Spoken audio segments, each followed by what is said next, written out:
Hey guys, it's me M solutions. ഇനി എന്തിന് വേറെ സൊല്യൂഷൻസ് എൻ്റെ പ്രിയപ്പെട്ട റിസൾട്ട് കാത്തിരിക്കുന്ന SSLC റിസൾട്ട് കാത്തിരിക്കുന്ന വിദ്യാർത്ഥികളോട്. നേരത്തെ ഒരു കുട്ടി സംശയം ചോദിച്ചപ്പോഴാണ് ഈ കാര്യം എന്നോട് പറയാൻ വിട്ടുപോയത്. പക്ഷെ ഓൾറെഡി ഞാൻ SSLC സമയത്ത് പറഞ്ഞിട്ടുണ്ടായിരുന്നു, സർ SSLC റിസൾട്ട് വന്നു കഴിഞ്ഞാൽ പിന്നീട് അലോട്ട്മെൻറ്റ് ഉടനെ സ്റ്റാർട്ട് ചെയ്യും. അലോട്ട്മെൻറ്റ് സ്റ്റാർട്ട് ചെയ്യുന്നതിന് മുമ്പേ എന്തെല്ലാം കാര്യങ്ങൾ, എന്തെല്ലാം ഫയലുകൾ, എന്തൊക്കെ ചെയ്തു വെക്കണമെന്നൊക്കെ ചോദിക്കുന്നുണ്ട്. നിങ്ങൾ അതിനെക്കുറിച്ച് ടെൻഷൻ അടിക്കണ്ട. SSLC റിസൾട്ട് വന്നതിന് ശേഷം നിങ്ങൾക്ക് സുഗമമായ രീതിയിൽ തന്നെ അലോട്ട്മെൻറ്റിൻ്റെ കാര്യങ്ങളൊക്കെ കൊടുക്കാനൊക്കെ അപ്ലൈ ചെയ്യാനും അതിന് റിസൾട്ട് നോക്കാനൊക്കെ പറ്റും. എങ്കിലും റിസൾട്ട് വരുന്നതിന് മുമ്പേ നിങ്ങൾ ഈ കാര്യങ്ങളൊന്ന് കരുതി വെക്കണം. ഏതൊക്കെയാണെന്ന് ചോദിച്ചാൽ, ഒന്ന് ആധാർ കാർഡ്, ബർത്ത് സർട്ടിഫിക്കറ്റ് അഥവാ ജനന സർട്ടിഫിക്കറ്റ്, പിന്നെ നിങ്ങളുടെ SSLC റിസൾട്ട് വരുമ്പോഴുള്ള സർട്ടിഫിക്കറ്റ്. ഈ മൂന്നെണ്ണത്തിലും നിങ്ങളുടെ പേരും നിങ്ങളുടെ ഡേറ്റ് ഓഫ് ബർത്തും ഒക്കെ സെയിം ആണോ നോക്കുക. ഡേറ്റ് ഓഫ് ബർത്തിനേക്കാൾ അപ്പുറത്ത് നിങ്ങളുടെ അഡ്രസ്സാണ് മെയിനായിട്ട് നോക്കേണ്ടത്. അതായത് നിങ്ങളുടെ പേര്, ഫോർ എക്സാമ്പിൾ എൻ്റെ പേര് ശരിക്കും എൻ്റെ ഒറിജിനൽ പേര് എന്ന് പറയുന്നത് സുഹൈബ് K ആണ്. ഓക്കെ, പക്ഷേങ്കിൽ ചില ടീച്ചേഴ്സ് പെട്ടെന്ന് എന്ത് ചെയ്യാറുണ്ട്, SHUHAIBK എന്ന് എഴുതാറുണ്ട്. ഇതിപ്പോൾ സുഹൈബ് എന്ന് വായിക്കുക, പക്ഷേ ഷുഹൈബ് എന്ന് പൊതുവെ ഷുഹൈബ് എന്ന് പറയാറുണ്ടല്ലോ, അങ്ങനെ ടീച്ചേഴ്സ് എഴുതി വെക്കാറുണ്ട്. പക്ഷേ എൻ്റെ ആധാർ കാർഡിലെ പേര് ഇതല്ല, പക്ഷേ എൻ്റെ SSLC സർട്ടിഫിക്കറ്റിൽ ഇതാണ് പേര്. ഇങ്ങനെയാണെങ്കിൽ ഭാവിയിൽ ഒരുപാട് പ്രയാസങ്ങൾ ഉണ്ടാകും. അലോട്ട്മെൻറ്റിന് തന്നെ നിങ്ങളുടെ നോക്കുന്ന ടീച്ചർ പറയും, ഇത് സുഹൈബ് എന്ന് പറയുന്ന ചെറുപ്പക്കാരനാണ് അലോട്ട്മെൻറ്റ് കിട്ടിയത്, ഷുഹൈബിനല്ല എന്ന് പറയും. അപ്പോൾ അലോട്ട്മെൻറ്റിൽ നിന്ന് നിങ്ങളെ എടുത്ത് പുറത്തേക്കിടാനുള്ള സാധ്യത വളരെ കൂടുതലാണ്. സോ ആധാർ കാർഡിലും നിങ്ങളുടെ ജനന സർട്ടിഫിക്കറ്റിലും ആധാർ കാർഡിലും അതുപോലെ ഇനി റിസൾട്ട് വരുന്ന SSLC സർട്ടിഫിക്കറ്റിലും നിങ്ങളുടെ പേരും അതുപോലെ തന്നെ നിങ്ങളുടെ അഡ്രസ്സും സെയിം ആണോ എന്ന് ചെക്ക് ചെയ്യുക. പേരിൻ്റെ കാര്യത്തിൽ സ്പെല്ലിംഗ് വളരെ കൃത്യമായിട്ട് നിങ്ങൾ ശ്രദ്ധിക്കണം. എന്നാൽ അഡ്രസ്സ് നോക്കുന്ന സമയത്ത് അതിൽ അഡ്രസ്സിൽ ചെറിയ മാറ്റങ്ങളൊക്കെ ഉണ്ടെങ്കിൽ, ഇപ്പോൾ കൊടുവള്ളി, അപ്പം എൻ്റെ നാട്ടിൽ പറയുക കൊടുവള്ളി എന്നാണ് പറയുക. കൊടുവള്ളി രണ്ട് തരത്തിൽ എഴുതാറുണ്ട്, വയ്യു എഴുതാറുണ്ട് അല്ലെങ്കിൽ അയ്യു എഴുതാറുണ്ട്. രണ്ട് എഴുതിയാലും വിഷയമില്ല. ഓക്കെ, അഡ്രസ്സിൻ്റെ കാര്യത്തിൽ കൊടുവള്ളി ആയാൽ മതി. ഓക്കെ, ഇനി അതുപോലെ തന്നെ ഉപ്പൻ്റെ പേര് മുഹമ്മദ് കോയ എന്നാണ് ഉപ്പൻ്റെ സർട്ടിഫിക്കറ്റിൽ. പക്ഷേ SSLC മുഹമ്മദ് വേറെ പേരൊക്കെ ആണെങ്കിൽ പേടിക്കണ്ട. പാരൻസിൻ്റെ പേര് ഇതിൽ എന്ത് ചെയ്യുന്നില്ല, വലിയ പ്രശ്നങ്ങളിലേക്ക് ഉണ്ടാക്കുന്നില്ല. പാരൻസിൻ്റെ പേരിൽ ചെറിയ അക്ഷരത്തിലിട്ടുണ്ടെങ്കിലൊന്നും നിങ്ങളുടെ അലോട്ട്മെൻറ്റിനെ യാതൊരു വിധത്തിലും ബാധിക്കുന്നില്ല. കാര്യം അലോട്ട്മെൻറ്റിന് സീറ്റ് കിട്ടുന്നത് പാരൻറ്റിനല്ല, നിനക്കാണ്.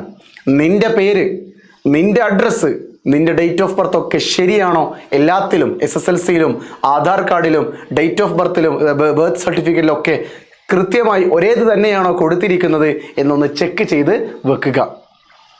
ഓക്കെ അല്ലേ? ഇത് അലോട്ട്മെൻറ്റ് സമയത്ത് നിങ്ങൾക്ക് എളുപ്പത്തിൽ മുന്നോട്ടേക്ക് പോകാൻ സാധിക്കും. ഇനി ഇതിൽ എന്തെങ്കിലും പ്രയാസങ്ങൾ ഉണ്ടെങ്കിൽ, അതായത് നിങ്ങൾക്ക് ആധാർ കാർഡിൽ ഒരു പേരും ബർത്ത് സർട്ടിഫിക്കറ്റിൽ ഒരു പേരൊക്കെ ആണെങ്കിൽ, സാർ എന്താണ് ഞാൻ ചെയ്യേണ്ടത് എന്നുള്ള കാര്യങ്ങളൊക്കെ ഞാൻ പിന്നീട് നിങ്ങൾക്ക് പറഞ്ഞു തരാം. ഓക്കെ, നിങ്ങൾക്ക് എന്ത് സംശയം ഉണ്ടെങ്കിലും പേടിക്കണ്ട, അതിനൊക്കെ സൊല്യൂഷൻസ് ഉണ്ട്.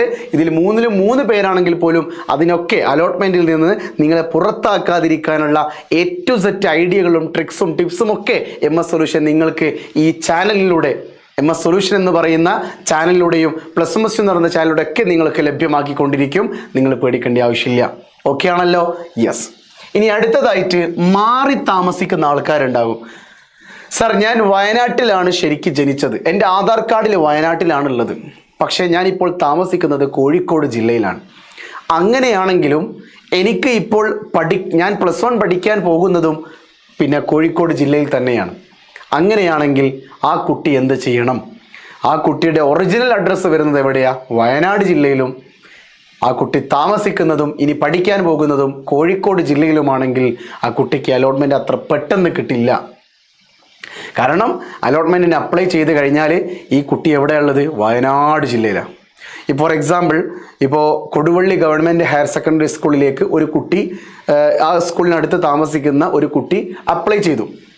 പക്ഷേ ആ കുട്ടിയുടെ അഡ്രസ്സ് കിടക്കുന്നത് വയനാട് ജില്ലയിലാണ്, അല്ലെങ്കിൽ വേറെ ഏതെങ്കിലും പോസ്റ്റിലാണ്. കൊടുവള്ളിക്ക് പകരം താമരശ്ശേരി പഞ്ചായത്താണ് ആ കുട്ടിയുടെ വരുന്നതെങ്കിൽ ആ കുട്ടി സീറ്റ് കിട്ടാനുള്ള സാധ്യത വളരെ കുറവാണ്. കാരണം ആ കൊടുവള്ളി പഞ്ചായത്തിൽ വരുന്ന കുട്ടികൾക്ക് കിട്ടിക്കഴിഞ്ഞിട്ടേ എന്ത് ചെയ്യുള്ളൂ, അടുത്ത പഞ്ചായത്തിലേക്ക് പോകുള്ളൂ. അപ്പം ജില്ല മാറിയവരോ അത്രയും ദൂരത്തിലേക്ക്. അപ്പോൾ ദൂരം എന്ന് പറയുന്നത് അലോട്ട്മെൻറ്റിൻ്റെ പ്രധാന ഘടകമാണ്. അപ്പം മാറി താമസിക്കുന്ന ആൾക്കാർ ചിലപ്പോൾ അപ്ലൈ ചെയ്യുന്നത് എങ്ങനെയായിരിക്കും? സർ, കൊടുവള്ളിയുടെ അഡ്രസ്സ് കൊടുത്തിട്ട് കൊടുവള്ളിയിൽ പഠിക്കാൻ വിചാരിച്ചുവെങ്കിലും തെളിവ് വേണം. താൻ ഇപ്പോൾ താമസിക്കുന്നത് കൊടുവള്ളിയിലാണെങ്കിലും അഡ്രസ്സ് വയനാട് ജില്ലയിലാണെങ്കിലും അത് മാറിയിട്ടുണ്ട്, ഇപ്പോൾ കൊടുവള്ളിയിലാണ് എൻ്റെ സ്ഥലം എന്ന് കാണിച്ചു കൊടുക്കുന്ന സർട്ടിഫിക്കറ്റ് വേണം. അതില്ലാത്തവരും പേടിക്കേണ്ട, അതിനും സൊല്യൂഷൻ ഉണ്ട്. ഞാൻ ഇപ്പം അത് പറയുന്നില്ല. ഉള്ളവരാണെങ്കിൽ പേടിക്കേണ്ട ആവശ്യമില്ല, ഇല്ലാത്തവരാണെങ്കിൽ കുറച്ച് പണികളൊക്കെ ചെയ്യാനുണ്ട് കേട്ടോ, മാറി താമസിക്കുന്നവരാണെങ്കിൽ. അപ്പോൾ ഈ 2 കാര്യങ്ങൾ കൃത്യമായി ശ്രദ്ധിക്കണം. ഇനി മൂന്നാമതായിട്ട് ഗ്രേസ് മാർക്ക് ഉള്ള കുട്ടികൾ അവരുടേതായിട്ടുള്ള സർട്ടിഫിക്കറ്റ് കയ്യിൽ കരുതി വെക്കുക. NCC, SPC, സ്റ്റേറ്റിലൊക്കെ പോയ കുട്ടികളുണ്ടാവും. ആ സർട്ടിഫിക്കറ്റിന് ഒരു നമ്പർ ഉണ്ടാവും, സർട്ടിഫിക്കറ്റ് നമ്പർ ഉണ്ടാവും, സർട്ടിഫിക്കറ്റിൻ്റെ ഡേറ്റ് ഉണ്ടാവും.